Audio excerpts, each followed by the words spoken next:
La realización de los cabildos culturales, hecha por la División de Cultura del Ministerio de Educación, permite reflexionar sobre la constitución de nuestro país. En primer lugar, los cabildos culturales dejan de manifiesto el carácter heterogéneo del pueblo chileno. Vemos personas provenientes de razas autóctonas del continente americano, personas que provienen de Europa. También se destaca la diferencia entre lo campesino y lo citadino. En resumen, no se ve una homogeneidad dentro de los habitantes de Chile. Esto nos lleva a pensar en qué es una nación, porque precisamente se ha hecho hincapié respecto de lo que es nación en la homogeneidad, específicamente en 4 grandes factores que deberían ser homogéneos en toda sociedad nacional: el lenguaje, la raza, el pretérito y el territorio. Seríamos chilenos, por lo tanto, solo si tuviéramos una homogeneidad de idioma, una homogeneidad étnica, una igualdad en cuanto a la tradición, en cuanto al pretérito, y también tendríamos que vivir en un territorio enmarcado por lo que se llamó fronteras naturales. Sin embargo, la realización de los cabildos culturales deja de manifiesto que no hay tal homogeneidad ni hay tal unidad, sino que, por el contrario, hay una gran diversidad, una gran heterogeneidad. Aun cuando, en principio, todos nosotros hablemos castellano, aun cuando tengamos cierta referencia a la raza hispánica y a determinadas razas precolombinas, aunque tengamos hasta cierto punto un pasado común, se nota de inmediato que en todos estos factores hay también una heterogeneidad que debe ser recogida. No solo eso, debe ser acogida e inclusive cultivada, puesto que eso enriquece el carácter nacional de Chile. Por otro lado, sabemos que no todos vivimos en un territorio enmarcado por fronteras naturales. Basta pensar en este sentido en la isla de Pascua, que pertenece a Chile, pero que no está enmarcada dentro de nuestro territorio continental. Llegamos entonces a la conclusión de que el concepto tradicional de lo que es una nación no nos sirve para explicar nuestra realidad chilena. Sin embargo, esto sin duda no significa de que quedemos al margen de toda unificación.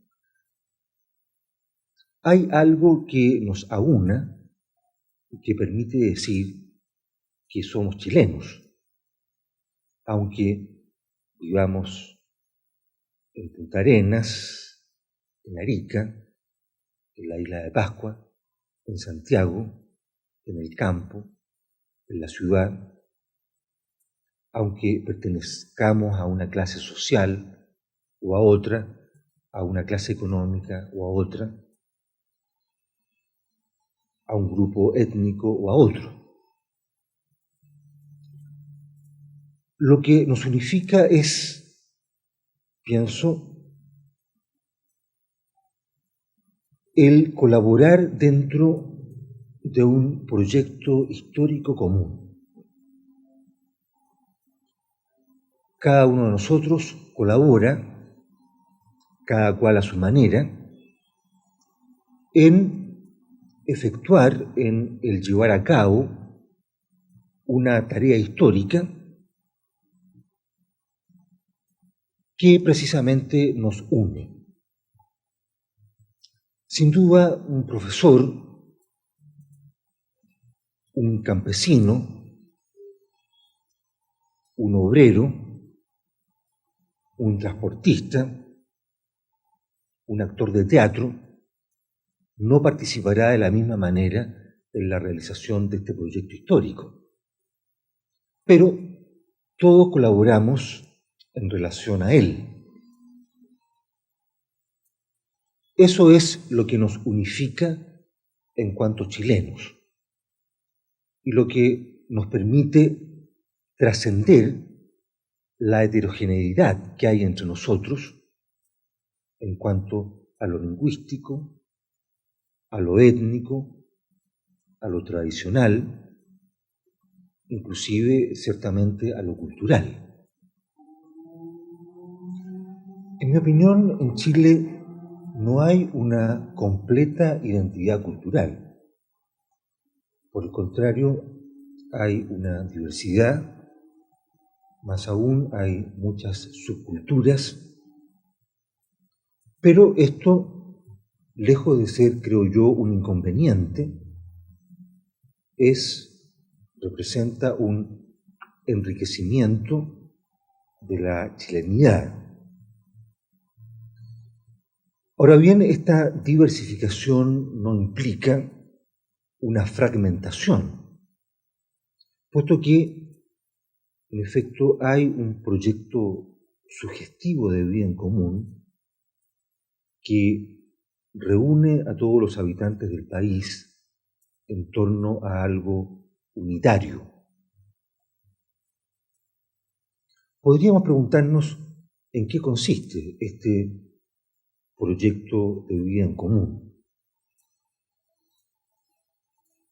Sin duda, el proyecto ha ido variando a lo largo del tiempo, más aún va a seguir variando, no es algo estático, es algo dinámico, pero presenta, creo yo, ciertos puntos que son homogéneos, por lo menos a lo largo de estas últimas décadas.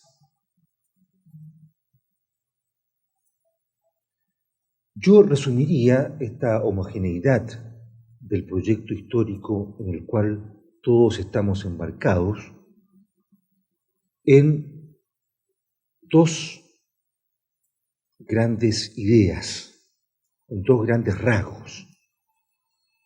Por una parte está el predominio de la producción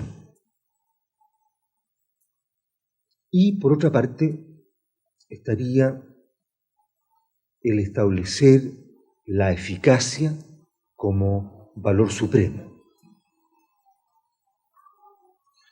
Sin duda que al observar los cabildos culturales, vemos que muchas comunidades chilenas no están embarcadas con el entusiasmo esperable dentro de este proyecto histórico.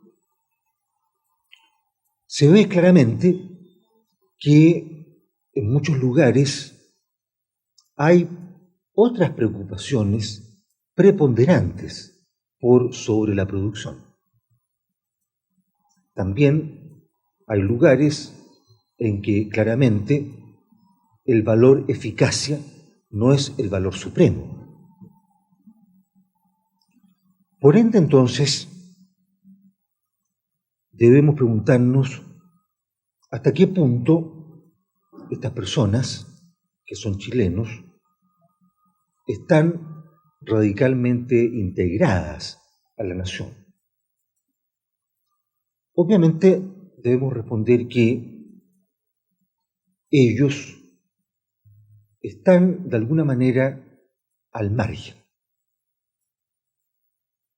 Pero este estar al margen no es algo, creo yo, que vaya contra la realización del proyecto histórico chileno, sino que, por el contrario, allí se nos presentan alternativas de las cuales tenemos que aprender. Se podría pensar que en la medida en que un pueblo contemporáneo esté radicalmente adscrito al proyecto histórico de la modernidad, que he resumido en esas dos notas, productividad y eficacia, todo va bien. Sin embargo, dentro de las últimas décadas,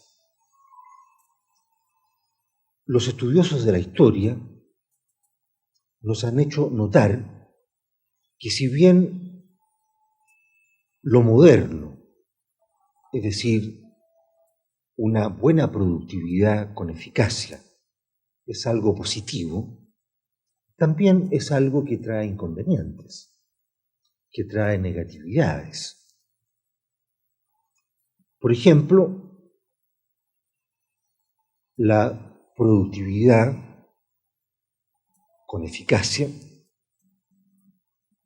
entendiendo ambos términos de una manera absoluta, implica esto, el deterioro de nuestros recursos naturales, el deterioro de la calidad de vida en las ciudades, la polución ambiental, el hecho de que ríos, lagos, nuestra atmósfera estén contaminados. Por otra parte, la insistencia en la eficacia produce lo que perfectamente podríamos llamar un cierto malestar en la cultura. La vida familiar se ve afectada, la vida psíquica también se ve afectada. Y no es extraño, entonces, que enfermedades tales como la depresión proliferen en nuestras sociedades como el resfrío. Estar deprimido en nuestro momento histórico es algo tan común como tener una ligera gripe. Ahora bien, los especialistas han notado que hay una íntima relación entre los estados depresivos y las exigencias que la sociedad hace en aras de la eficacia total.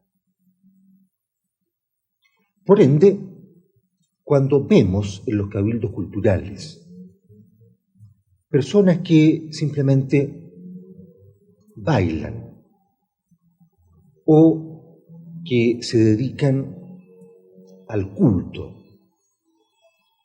o que conversan, por ende que no hacen nada, digámoslo así, productivo ni eficaz. Bueno, allí tendríamos una señal de que hay que atender a otras manifestaciones de la cultura que no son la cultura moderna europea, que es la que está primando sobre nosotros en este momento histórico. Desde el punto de vista de lo que se ha llamado el desarrollo y el crecimiento, la existencia de subculturas que no sean funcionales al proyecto histórico de la modernidad, que pone el acento en la producción y en la eficacia, aparece como algo negativo. De tal manera entonces que muchos habitantes de Chile podrían ser entendidos simplemente como un lastre histórico. Sin embargo, creo yo, esa no es la única perspectiva sobre la realidad nacional. Perfectamente podemos poner en juego otros puntos de vista que vean las subculturas como un aporte a la realización del proyecto histórico chileno y no como un lastre. Debemos considerar, en primer lugar, a propósito de esto, que muchas de estas subculturas son más antiguas que la cultura moderna europea, que hace hincapié en la producción y la eficacia. Por lo tanto, tienen derechos, en principio, que habría que respetar. Por otra parte, algunas de estas subculturas nacen o se desarrollan como una reacción frente al carácter aplastante, ¿cierto?, del proyecto histórico europeo moderno en el cual nosotros estamos, yo diría, más allá de nuestra voluntad. ¿En qué sentido? En cuanto a que no es cuestión de querer o no querer embarcarse en este proyecto histórico que nos induce a producir con eficacia, a producir en forma competitiva, etc. En cuanto que la globalización del planeta es un hecho, querámoslo o no, debemos estar dentro de este proyecto histórico. Sin embargo, es obvio que no estamos dentro de este proyecto histórico de la misma manera que un alemán, que un inglés, que un norteamericano, que un canadiense, sino que lo estamos a nuestra manera. Creo yo que nuestra manera, por ejemplo, nos hace ser menos eficaces que otros países en el ámbito de la producción. Sin embargo, esto que podría verse como pura pérdida es, en mi opinión, también algo positivo. Por cuanto parte de nuestra existencia, parte de nuestra vida, parte de nuestro tiempo, lo dedicamos a actividades que efectivamente no son productivas, pero que desde el punto de vista humano son de la mayor importancia. Por ejemplo, la amistad, el pensamiento, lo que normalmente se entiende por actividades culturales, ¿no es cierto? Baile, arte, actividades recreativas. Claro, con todo eso no estaremos, ¿no es cierto?, a la cabeza de los países altamente productivos.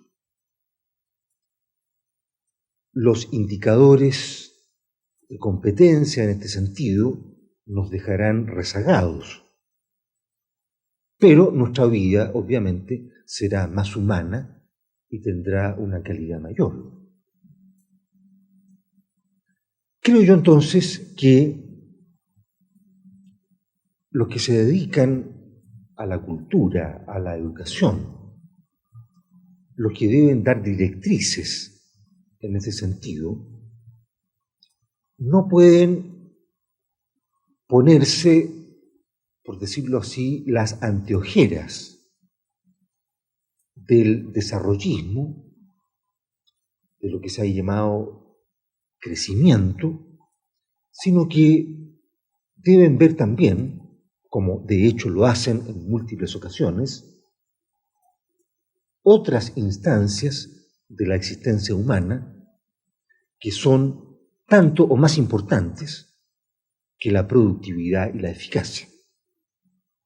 Sin duda, esto no es de ninguna manera un llamado, ¿no es cierto?, a desentenderse de estos dos aspectos, productividad y eficacia.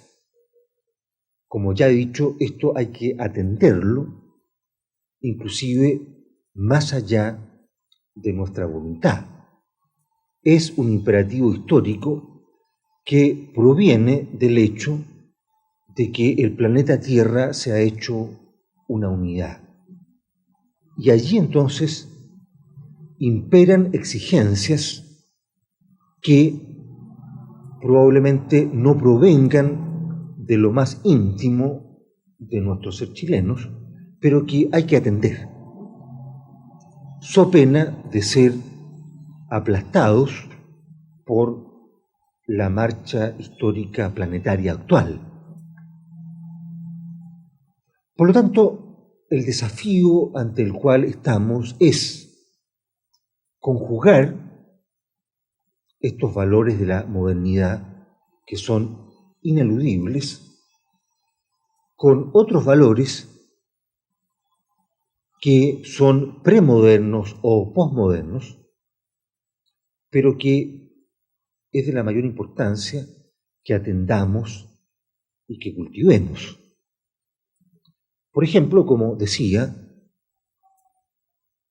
el arte, el pensamiento, la amistad, el culto, todas estas actividades improductivas, pero que dan sentido a la vida, impiden que caigamos en el absurdo de una productividad y de una eficacia a ultranza, sin una meta, sin un sentido bien definido.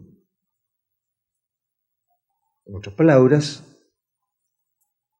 no basta con producir muchos automóviles, muchos televisores, muchos computadores, no basta con bajar los precios de producción de la fruta, del vino, del cobre, etc., para alcanzar las metas finales de una colectividad.